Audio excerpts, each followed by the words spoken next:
temos o quê? Um pudim de insegurança jurídica, para variar, que é o que o Brasil tem, no final das contas. A gente tem contas públicas para fechar, um governo apavorado, porque pode ser que precise contingenciar e bloquear mais recursos, uma sociedade que já não aguenta mais aumento de imposto, e no meio de tudo isso daí, a gente tentando fechar as contas de 2025 e 2026, porque a ideia é sempre gastar, mas afinal de contas, cortar gasto para quê, não é mesmo? Olá, sejam todos bem-vindos a mais um Fala Duquesa. Fala Duquesa de hoje vai falar do mesmo assunto. Se a gente não aguenta mais, mas o que a gente pode fazer se o Brasil tem hora que é um eterno dia da marmota e a gente tem que ficar repetindo o mesmo assunto o tempo inteiro? Sim, o tema é o quê? Ele, IOF. Vamos falar sobre o IOF porque dados muito interessantes saíram essa semaninha mesmo. Vamos ver na tela?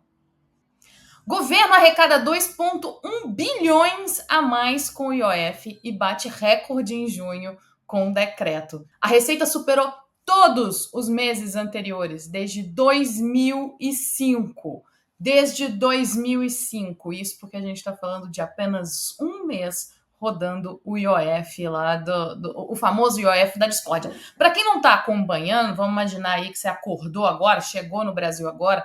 O governo Lula editou um decreto no final de maio, aumentando o IOF aumentando ali várias operações, aumentando as alíquotas para tentar uma arrecadação e fechar as contas do governo. A gente sempre soube que foi para isso. No mesmo dia, ali no dia 22 de maio, ele já voltou atrás em algumas coisas, porque pegou muito mal no mercado, foi só um desespero, gritaria e confusão. E agora, depois que foi derrubado na Câmara, esse decreto ali no finalzinho de junho, no dia 25 de junho, a Câmara derrubou o decreto, e isso foi parar no STF, e agora a gente tem os dados ali de junho para ver que arrecadou bastante. Vamos ver o que a matéria diz, porque eu achei isso aqui muito interessante, porque eu vou falar para vocês onde é que estamos nessa discussão do IOF. O IOF agora, essa questão do vai decreto, volta decreto, tira casaco, coloca casaco, está parada no STF. Isso agora, o que aconteceu? O ministro Alexandre de Moraes decidiu o seguinte: tudo está suspenso. O decreto presidencial está suspenso, o PDL que suspende o decreto presidencial está suspenso e tanto o Congresso quanto o Executivo terão que usar a camiseta da União, sabe aquela assim, ó, não pode brigar com coleguinha, não pode beliscar, não pode fazer nada, e eles vão fazer ali uma tentativa de conciliação. Quem está dizendo que o decreto é legal, que é o caso do governo, está dizendo que ele tem um fundo regulatório. O que é o regulatório? Que é quando você tenta incentivar ou desincentivar, ou pelo menos ali tentar algum controle sobre alguma operação. O IOF pode ser regulatório, por exemplo, quando você tenha um excesso de transações que o governo quer que isso não aconteça, ou, quando, por exemplo, quando ele reduz o IOF porque ele quer estimular ali uma tomada de crédito. É assim que funciona a questão regulatória. Só que a gente sabe muito bem que o IOF foi mais para o lado do arrecadatório, porque estamos com problemas de arrecadação, precisamos fechar a conta, e é aí que entrou o IOF. E o governo disse, não, peraí, vocês estão tudo muito doido, não tem nada disso de arrecadatório. Eu estou tentando regular mesmo, melhorar as alíquotas, colocar uma uniformização em tudo isso, só que os dados não estão dizendo exatamente isso. O governo federal arrecadou 8 bilhões com o IOF em junho. 8 bilhões. O que é suficiente ali? 2,1 bilhões a mais que o mês anterior. Eu tome regulação aí, né? Achei a regulação um negócio meio complicado aqui.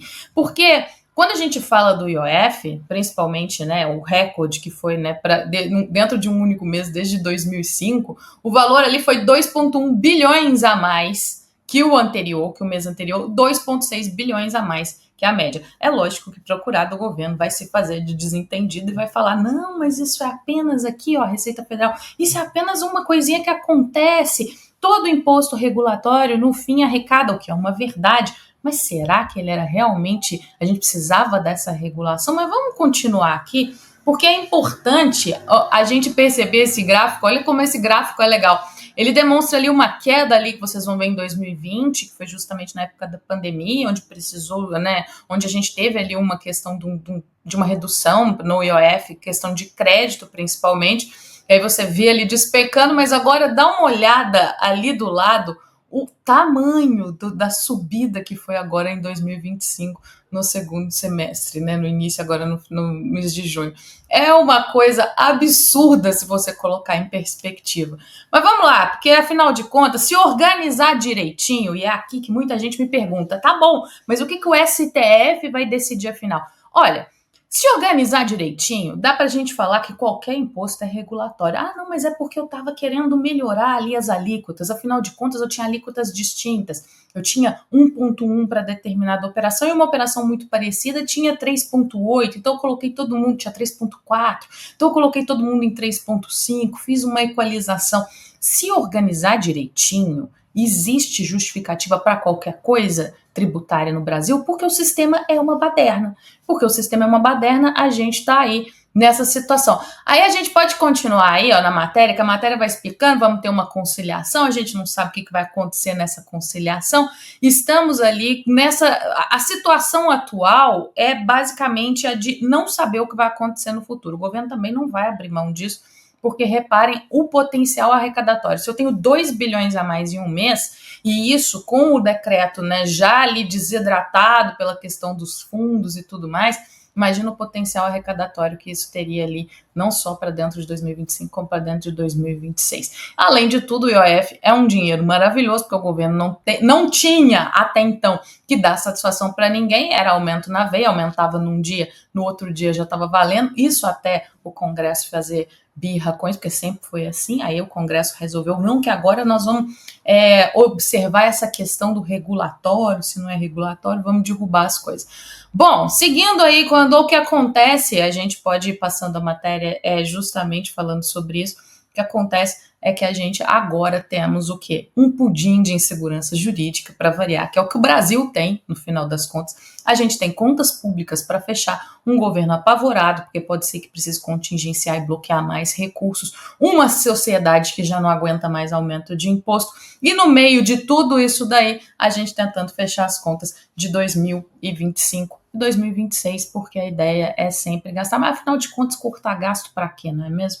O que acontece é que a gente tem aspectos regulatórios, sim, como eu disse, se organizar direitinho, dá para dizer que é regulatório, se organizar direitinho, dá para dizer que é arrecadatório, se organizar direitinho, os dois vão ter que usar a camiseta da União, né? Tanto o Congresso quanto o Executivo, usar a camiseta da União, não brigar com o coleguinha, para a gente tentar chegar num acordo sobre o que isso pode representar aqui para o Brasil. Bom, o final das contas é isso que a gente tem para o IOF. Essa novela ainda está distante de terminar. A gente sabe que existe uma tentativa de conciliação política, né, entre os entes, então o presidente Hugo Mota, presidente Alcolumbre, né, e o chefe do executivo, presidente Lula, tentando aí algum tipo de conciliação nesse sentido. A gente não sabe se isso vai resultar em alguma coisa. O que a gente sabe é o que sim, no meio disso tudo estamos nós tentando aí não ser engolidos por mais uma tributação. No final das contas, eu tenho que vir aqui explicar para vocês o inexplicável. Bom, a gente sempre está falando sobre tributação e explicando tudo com uma linguagem simples na nossa coluna, toda segunda-feira, 9h30 da manhã, no site do Estadão. Eu espero você, porque lá eu não passo raiva sozinha e explico todos esses aspectos tributários que parecem difíceis, mas com uma linguagem que todo mundo entende. Eu espero vocês segunda-feira, 9h30 da manhã.